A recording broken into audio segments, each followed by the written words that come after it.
that we need to produce devices that are used by our children with special needs here in Kenya.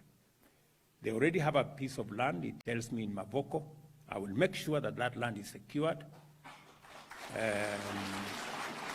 I'm told there are some people hanging around there.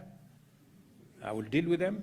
So we will secure the land. I will send the National Youth Service next week to secure the land. And I want to ask our members of parliament who are here that I'm going to adjust my budget again.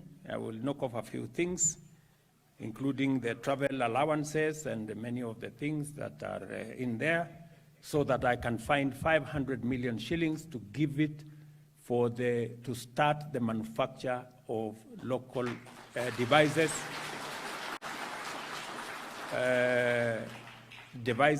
that will assist in learning by our children with special needs.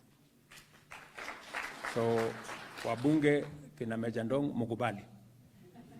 Mimi nitaenda nikate budget ya travel, tuweke 500 million ya wao wanafunzi. Na nitalete bunge kesho, so mujipange huko. Na mupitishe.